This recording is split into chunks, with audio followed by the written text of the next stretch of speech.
dia a dia da sociedade brasileira e também a sociedade alagoana. Estamos recebendo o delegado Gustavo Henrique Barros, ele é chefe de inteligência da Secretaria de Segurança Pública aqui do estado de Alagoas. E o assunto, as facções que estão recrutando adolescentes aqui em Alagoas. Cada vez esse assunto se tornou mais comum, não é? É uma realidade com a qual a polícia já lida há algum tempo, e o delegado Gustavo Henrique, que obviamente trabalha com a inteligência, muitas informações apontando também para essa realidade. A prioridade para os adolescentes tem a ver diretamente com o fato da legislação para aquele adolescente que é pego em algum ato infracional ser muito mais branda em relação à vida do adulto. É isso mesmo, doutor? Muito bom dia.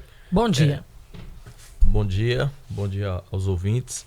Exatamente, eu considero que é um dos pontos mais relevantes para essa intensa participação de adolescentes, até crianças, né, e sobretudo adolescentes, em atividades criminosas, integrando organizações criminosas, facções criminosas.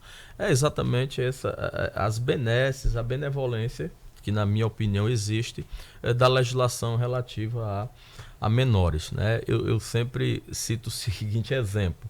Aos 16 anos de idade, a partir dos 16 anos de idade, o sujeito ele tem maturidade suficiente para escolher o presidente da República, né? O nosso líder máximo do Estado brasileiro. No entanto, ele não tem maturidade suficiente para ser responsável criminalmente pela prática de um crime, né? Pratica aí o que equivale a um crime para nós que somos maiores de idade. Ele comete um ato infracional, na verdade, cuja as penalidades, na verdade nem penalidades são, né? A lei chama de medidas socioeducativas, que esse seria o grande objetivo, né? O grande objetivo do Estatuto da Criança e do Adolescente, mas a gente sabe que, lamentavelmente, da mesma forma que não existe a ressocialização em boa parte dos casos, na maioria dos casos, para o maior de idade, também não existe essa ressocialização para o menor de idade. Então, entendo eu que enquanto a legislação for tão benevolente em relação aos menores infratores, há essa tendência de cada vez mais haver esse aumento, esse incremento da participação de menores em atividades criminosas. Qual é a realidade que nós temos hoje no núcleo de ressocialização para menores infratores?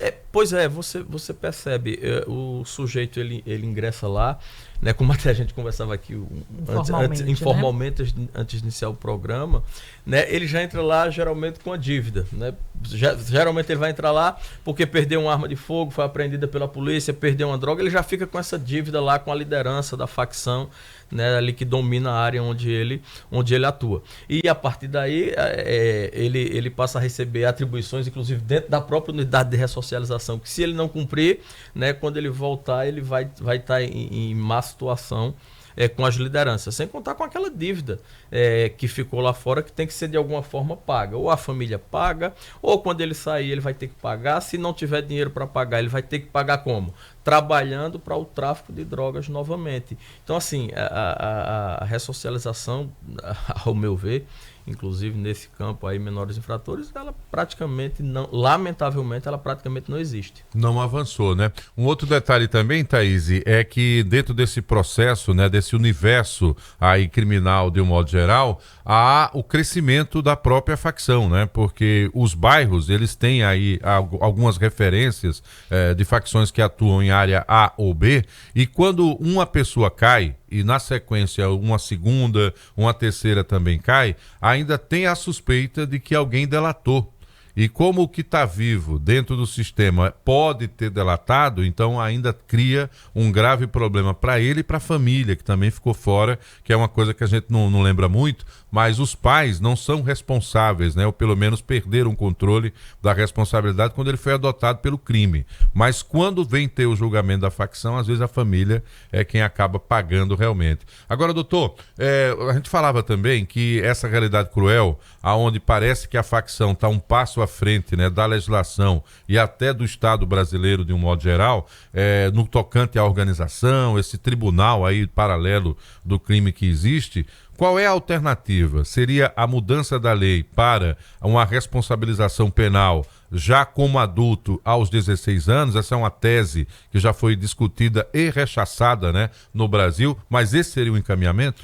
Pois é, essa tese foi rechaçada e de fato, predomina o entendimento de que a menoridade penal, né, ou a maioridade a partir dos 18 anos é uma cláusula pétrea prevista na Constituição Federal, ou seja, é uma norma constitucional que não pode ser modificada, não pode ser alterada, mas eu entendo que sim, na minha opinião, deveria sim. A experiência mostra isso. Que a responsabilidade penal deveria sim ser diminuída e talvez um bom parâmetro, lógico que isso precisava ser estudado, aprofundado, discutido, mas um bom parâmetro entendeu que seria sim os 16 anos, já que aos 16 anos o sujeito tem maturidade suficiente para votar, para escolher autoridades públicas que nos representam, que cuidam dos rumos do Estado, naturalmente nada mais coerente do que também ele pudesse responder criminalmente.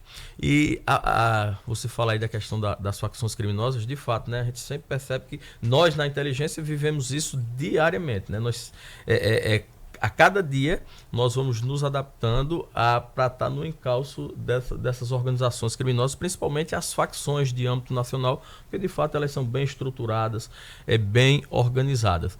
E aí, especificamente em relação à participação dos menores, o que é que a gente percebe claramente? Que é muito bom, muito conveniente para as lideranças de facções criminosas recrutarem menores de idade. Primeiro, pela facilidade de recrutar. Geralmente se inicia como? Com o vício, com o uso da droga. A partir dali, o sujeito começa a adquirir uma dívida com o traficante, ele não tem como pagar, não tem condições de pagar. Como é que ele vai pagar? Trabalhando para a facção. Outra coisa que é claro, que a gente percebe essa preferência, né, das facções, essa predileção por recrutar menores de idade. Quando o menor de idade é apreendido, aí de novo, por conta da benevolência da legislação, e os custos para que eles consigam restituir a liberdade de um menor de idade são infinitamente menores do que para obter a liberdade de um maior de idade. Para você ter uma ideia, o sujeito maior de idade que comete um crime, ele pode cumprir pena no Brasil até 40 anos. Eu ainda acho pouco, particularmente, minha opinião. Mas até 40 anos ele pode cumprir pena, né? Período de 40 anos, era 30, mudou recentemente. O adolescente infrator, ele fica internado, você sabe muito bem disso, por no máximo 3 anos. No máximo. Até a maioridade, né? De acordo com a pena ou até a maioridade. O peso da reincidência. E sai com ficha limpa, né? Sai com a ficha limpa. E isso é que é isso que está dentro desse contexto, a pergunta. O peso da reincidência, ela conta para o menor, no caso dos menores que foram já pegos dentro do crime? Não, pois é. Ó, o que vai contar, o máximo que pode contar, enquanto ele estiver menor de idade, é que se houver uma reiteração na prática de atos infracionais considerados graves, a lei nem define o que é isso, a gente que aplica o direito no caso concreto é que vai definir o que seria essa gravidade, tráfico de drogas, por exemplo, sei lá, porte ilegal de arma de fogo. Havendo essa reiteração, quando o indivíduo é pego em flagrante, a gente está autorizado a lavrar um auto de apreensão e deixá-lo apreendido e no prazo máximo de 24 horas apresentar ao Ministério Público. Ou então, se ele cometer ato infracional com violência ou grave ameaça à pessoa, um homicídio, uma lesão corporal, por exemplo, um estupro. Caso contrário, na esmagadora maioria dos casos, o tráfico de drogas, por exemplo, se ele é primário, se ele não teve nenhuma reincidência, nenhuma reiteração, nós somos obrigados na delegacia de polícia a simplesmente registrar uma ocorrência, um boletim de ocorrência circunstanciado e liberar. E foi isso que aconteceu nesse ano com mais de 30 jovens. Exatamente. Pois é, eu até para aquela matéria eu até tinha passado o número, mas depois eu tenho que fazer uma retificação para a colega, para a Regina, que na verdade aquele número que eu passei de 115 até o momento, tinham sido 115 adolescentes infratores apresentados na unidade policial, mas daqueles efetivamente apreendidos só ficaram 84, ou seja, essa diferença aí são exatamente desses que a gente não tem por conta da legislação como deixar apreendido. tem obrigatoriamente que liberar, sob pena de nós, autoridades policiais, inclusive respondermos por um eventual abuso de autoridade. O criminoso ser autoridade, né? Doutor, como é que é o processo quando um adolescente é pego em flagrante dentro de uma situação criminosa? Ele presta depoimento? O senhor pode, a partir dali, desenvolver um inquérito e, de repente, descobrir raízes, ramificações e avançar na investigação? Ou até o processo envolvendo um adolescente é diferente na delegacia? É diferente, é totalmente diferente. Primeiro que quando nós apreendendo, né, lavrando o auto de apreensão nesses 2 casos que eu falei, né, uma eventual reiteração em infração considerada grave ou ato infracional com violência ou grave ameaça à pessoa, nós apreendemos. Caso contrário, lavra-se apenas um boletim de ocorrência circunstanciada. Houve ali, ele rapidamente faz um depoimento, tem que fazer, mas no máximo em 24 horas, como falei antes, temos que apresentá-lo ao Ministério Público. E a partir daí, o procedimento já é entre o Ministério Público e o juiz da infância e da adolescência. Inclusive, a gente analisando o Estatuto da Criança e do Adolescente, a prioridade lá também é que ele seja liberado. Então, a prioridade para o menor infrator é que ele sempre seja liberado. Obviamente, nós aprofundamos esse tipo de investigação a partir de uma apreensão de um menor de idade a nível de inteligência, né, para obter informações, eventuais ramificações dele com facções criminosas, porque isso interessa para a gente, para subsidiarmos os nossos gestores, o secretário de segurança, os comandantes da PM, delegado-geral, enfim, a tomada de decisões, ou de repente, a partir daquela informação que a gente obteve ali inicialmente, aí efetivamente instaurar uma outra investigação paralela para investigar a facção, um determinado grupo que atua numa área. Mas a investigação em si, em relação ao menor de idade, ela é extremamente simplificada mesmo, porque a própria lei manda que o procedimento em âmbito policial é o mais célere e rápido possível, encaminha para o Ministério Público. E essa é a brecha que o crime organizado aproveita, né, e o que se constata esse aumento do recrutamento de menores. A boa notícia é que a gente tem a certeza de que as autoridades policiais estão empenhadas em combater o crime, em organizar fiscalizações e operações mais ostensivas nesse sentido. Então isso já dá uma certa tranquilidade e uma sensação ali de segurança para a sociedade de uma forma geral, de que a polícia está na rua e de que está de olho nessas facções. Outro dia eu vivenciei, Thaís, uma situação interessante. Num hospital particular aqui da cidade, numa emergência, né, com um familiar, quando estava chegando já próximo ao carro, aí um jovem fez aquela abordagem para pedir dinheiro porque tinha olhado o carro, né? E, naturalmente, até pela correria do que foi a emergência, ninguém tinha dinheiro à mão naquele momento. E aí, olha, não tem, infelizmente, tal. E ele disse a seguinte frase: é por isso que uns não pedem. Já pensou? Agora, isso, 1h30 da manhã, na virada do domingo para segunda, viatura zero na rua, não é? Esse ponto que eu parei o carro é um ponto normalmente onde ficam os taxistas, mas pelo horário não tinha ninguém. E chuvoso, né? Aquele clima frio, você sabe que a rua fica mais parada ainda. Aí eu sempre tenho como princípio, quando estou com família, primeiro a família entra no carro, depois eu sou o último a entrar. E na hora que eu estou entrando, eu disse, por isso que uns preferem não pedir. Agora imagina uma abordagem assim, uma mulher. Deu esse recado. E no meu caso foi assim, da próxima eu não vou pedir com tanto carinho. Tá vendo? Que coisa, né? Então ameaça, com intimidação, com tudo ali, no horário noturno. Eu não sabia o que fazer, eu corri para sair logo com o carro dali. E detalhe, né? Se vocês me permitem, detalhe. O que é que esse menor de idade estava fazendo na rua, 1h30 da manhã, 2 horas da manhã? Aí entra outra questão que eu sempre coloco. Onde é que estão os pais? Outra coisa que me deixa, de certa forma, até revoltado com a legislação. O sujeito, com 12, 13 anos de idade, ele pode estar na rua, fumando maconha, vendendo droga, praticando esse tipo de conduta, ameaçando, intimidando pessoas de bem. Mas até 14 anos de idade, até completar 14 anos de idade, ele não pode exercer nenhum tipo de trabalho. ele é absolutamente proibido qualquer tipo de trabalho para o menor de 14 anos. Mas ele pode perfeitamente estar nas ruas praticando esse tipo de conduta. Então, assim, na verdade, é a legislação como um todo, não só o Estatuto da Criança e do Adolescente, né, de uma forma geral. Lógico que a prioridade para o menor é o estudo, mas nada impede que estude, e na verdade deveria estudar. Mas quem fiscaliza isso também? Quem fiscaliza isso também? Então, na verdade, deveria haver um conjunto de alterações nessa legislação e principalmente, o Estado deveria se fazer mais presente, porque na verdade a gente sempre costuma falar lá nos nossos cursos, nas nossas capacitações na segurança pública, a família falha, a igreja falha, a sociedade falha, o Estado falha. O Estado, quando eu falo Estado no âmbito mais social, educação, saúde, saneamento básico, alimentação, enfim, os direitos sociais. Aí sobra para onde?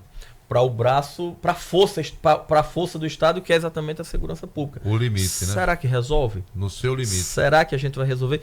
Muito provavelmente não. Muito provavelmente não, porque na verdade deveria ser um conjunto de ações, né? Então essa questão social é extremamente, né, relevante, sei lá, campanhas de conscientização no próprio seio da família, porque assim a família peca muito, né? Com esse caso que vocês citaram aí, que acontece diariamente no Brasil todo. Onde é que está a família? Onde é que estão os pais? Porque eu me lembro que eu com 16, 17 anos de idade, e olha que eu não sou tão velho assim, eu tinha autorização para sair de casa à noite, 22 horas eu tinha que estar em casa. Se 22 horas eu não estivesse em casa, ia levar uma boa reprimenda, umas boas palmadas para me orientar. Fala nisso, né? Até isso no Brasil, é lei da palmada, né? Certo. Que o pai não vai poder mais. Pois é, sua família já cometeriam ilegalidade hoje. Não, pois é, ainda bem que eu posso falar isso com tranquilidade. Meu pai e a minha mãe podem ficar tranquilos, porque está tudo prescrito. Né, pela minha idade, eventuais irregularidades que eles praticaram comigo, tá tudo prescrito. Além do retroage para prejudicar. Tudo prescrito. E eu agradeço todos os dias por eles terem feito isso comigo e com meus irmãos. Sem dúvida. É um assunto que merece muita discussão. Tenho certeza que a gente vai voltar a conversar aqui no Jornal da Mix. Muito obrigada pela presença hoje. A gente vai dar seguimento aqui à reta final. É um assunto que a gente precisa debater. Segurança pública, a presença, as questões da legislação que impedem muitas vezes, né, de mudar o cenário da violência aqui no Brasil de uma forma geral. Mas esse relato é importante e essas informações sobre a vivência policial e o que se enfrenta no dia a dia, que muitas vezes a sociedade fica alheia a isso, não tem noção de como é que está funcionando a situação, de o que a polícia e as autoridades da segurança pública enfrentam diariamente. Então, obrigada pela sua presença. Vamos marcar mais uma vez para que a gente possa discutir mais a fundo esse assunto. Vamos levar no Boletim Gazeta lá para o delegado falar para a TV também. Agradeço demais a oportunidade. É um tema que realmente eu gosto, até porque nesse tempo todo na segurança pública a gente lida diretamente com isso, então é um tema que eu gosto de debater, de discutir, entendo que realmente precisa ser debatido, discutido, não que o que eu falei aqui seja a verdade, que seja o que tem que ser feito, mas realmente é um tema que precisa ser debatido. Eu agradeço e um bom dia a todos. E eu teve um detalhe, viu, Thaís, naquela experiência que eu te falei lá de ter trabalhado o sistema, aí andando lá tinha um juiz, né, de execuções que estava andando, aí o preso chamando lá o juiz, ele disse: doutor, tudo bem com o senhor, tal, aí o magistrado não conhecia, né, não lembrava do rei do crime. O senhor não lembra de mim, não? A primeira sentença que eu tive lá quando eu era adolescente foi o senhor que deu, quando era da infância. Aí o menino já estava grande, já estava cumprindo pena no presídio, e ele reconheceu o magistrado, né? E aí eu disse: mas rapaz, isso tem quantos anos? 15 anos. Em 15 anos ele não conseguiu sair do universo do crime e foi parar, de fato, no presídio, né? Mesmo depois de ter passado aí pela adolescência, pela ressocialização. Obrigado pela presença, delegado Gustavo Henrique Barros. O assunto é polêmico, continuará em evidência também aí no dia a dia do nosso trabalho. Vamos para um rápido intervalo. Eu lembro a você que nós